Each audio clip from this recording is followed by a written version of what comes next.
Okay, we're going to have a look at the quotient rule. The quotient rule is used when you want to differentiate something that's given to you in the form of a fraction. When my camera focuses, we're just going to have a look at where it comes from first. So the important thing is when you've got something that looks like this, some function of x divided by another function of x, we could view this as u multiplied by v to the power of minus 1. If it's written in this form, we can use a chain rule and the product rule to differentiate it.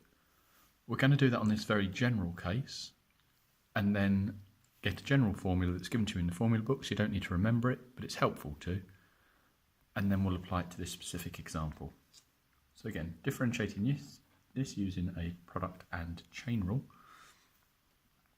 So we know from the product rule we need to differentiate this bit, which would be u dash, and we need to differentiate this bit, which with the chain rule would be multiplied by the derivative of what's inside the bracket, v dash, and then times by the power, reduce the power by 1. That could also be written as minus v dash over v squared. And remember, the derivative u dash just represents du dx, and similar there. V dash just represents dv dx. I don't like that notation though, because you end up with that nasty double fraction idea and it just looks messy. So I'll use the dash notation. Okay, so now we apply the product rule.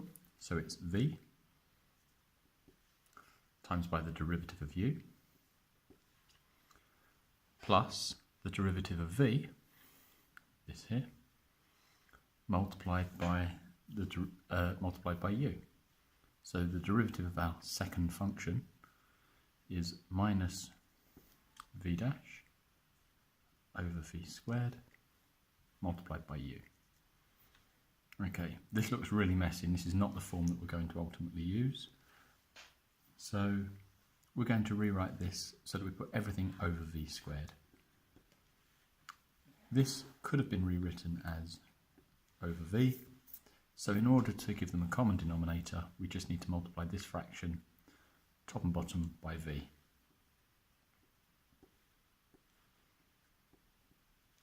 And I've got my quotient rule.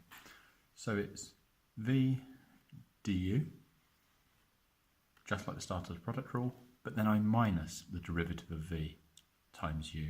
In the product rule, they were added. And then I divide by my denominator squared.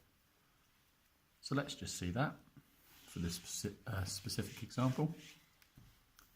So here we would have dy dx is equal to, and then we can just write down the derivative of our top.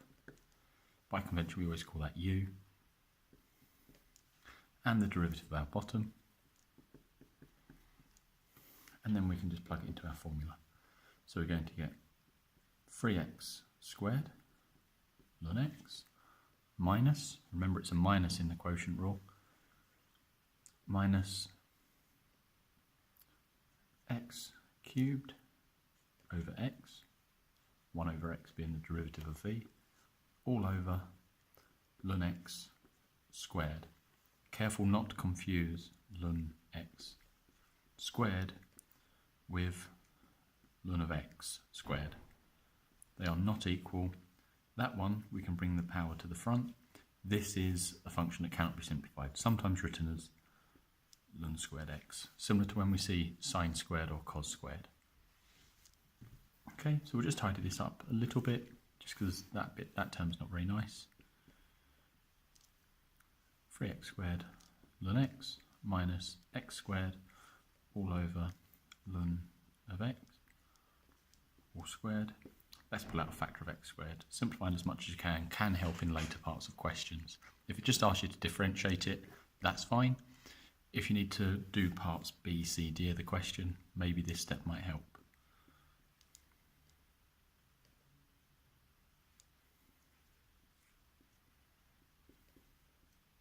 and we're done. Okay, we'll just do one more example and we'll see how it can be used to differentiate tan.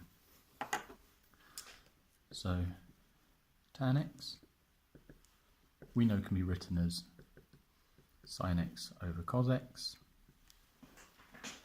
Therefore, we can use the quotient rule.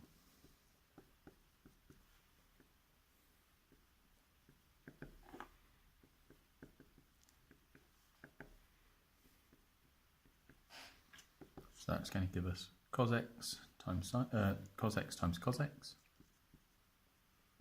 on the numerator for our first term, minus, then it will be this times that, v dash times u, so negative becomes a plus, sine squared x over v squared,